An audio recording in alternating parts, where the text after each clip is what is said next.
Hello everyone. Today I have just a really fast, simple tip for you if your baby is taking short naps. This tip is super simple, it's really counterintuitive, but it actually does work.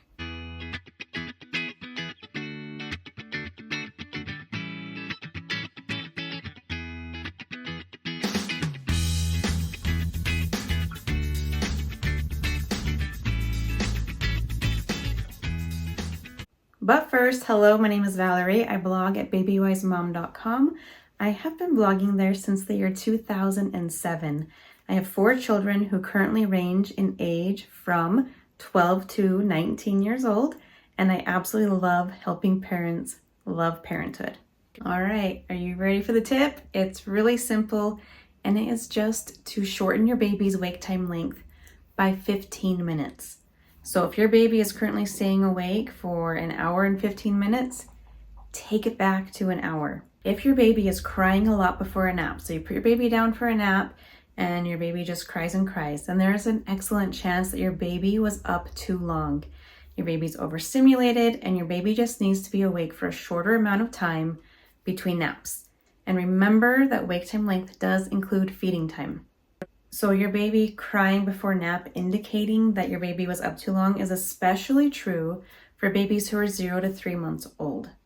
But it can be true for all ages, but especially if you have a newborn baby crying a lot before a nap, then your newborn is overstimulated and needs less time awake before the next nap. If you're really not sure, especially if you have a 4-month-old and older, if you're really not sure if your baby is overstimulated or understimulated, I do have a video and a blog post all about that, so make sure you check that out to help get guidance for understanding what overtired looks like and what undertired looks like. So the trick to really great naps is having your baby awake for the correct length of time, because if your baby is awake too long, your baby's not going to sleep well, and if your baby was awake for not long enough, your baby is not going to sleep well. So here are a couple of tips for finding the perfect wake time length for your baby.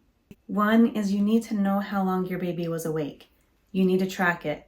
You need to know what time your baby woke up. You need to know what time you put your baby down and write it down. I know you think you're going to remember really well, but you're not. You have too much going on. You have baby brain. You really need to write it down. There are lots of times that I thought I knew what was going on when I had babies. And then when I wrote things down, I realized, it's actually a little different than I thought it was.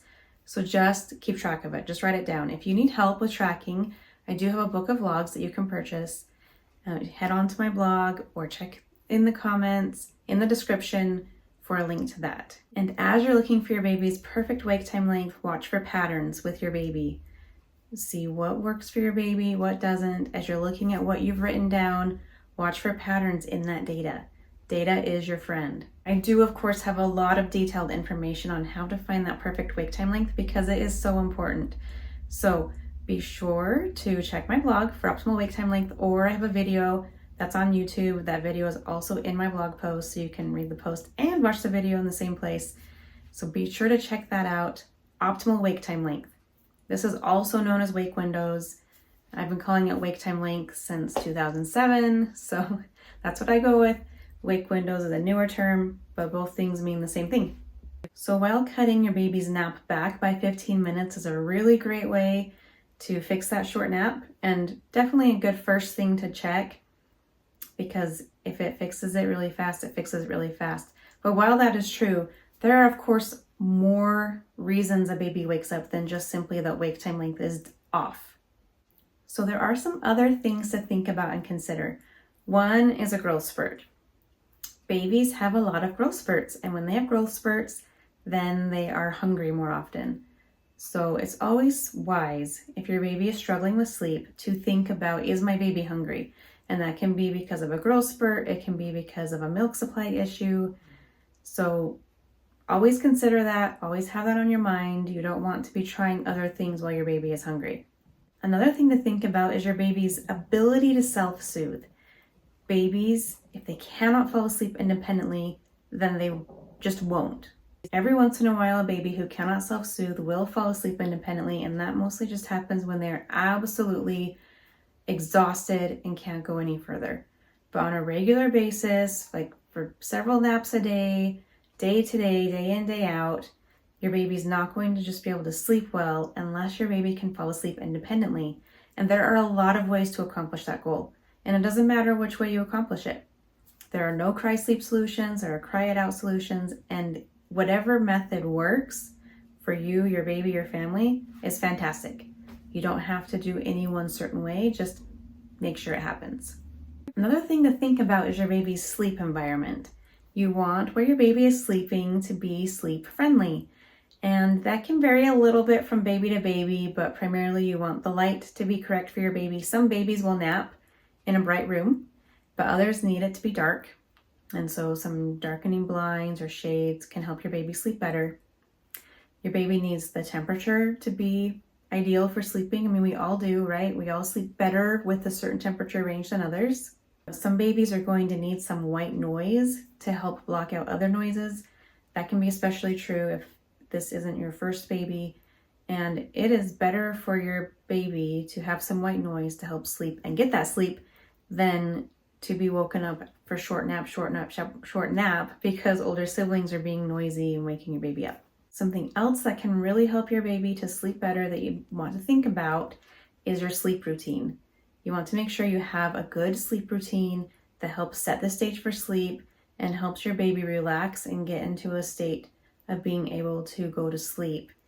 You can't just walk into a room and throw your baby in the crib. Some babies can do that, but for the most part, babies are going to sleep best when there is a sleep routine that helps them get in the mode of sleep. It doesn't have to be long. It can be quite short, but you want something that is consistent and that you have. And I do have blog posts on all of these topics, so if you need help with any of those things, be sure to check those out. Okay, that was a really simple video. Primarily, we're focusing on the fact that oftentimes babies cannot sleep because their wake time length is too long, and they need it to be shortened in order to not be overstimulated and fall asleep easily and stay asleep easily. There are a lot of different factors that can affect sleep and how well your baby is sleeping, and I have a lot of posts and a lot of videos that go over all of those.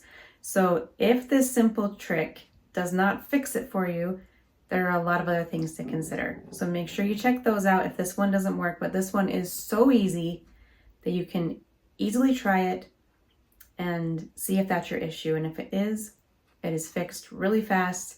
If it's not, then you move on down the list and try the next thing.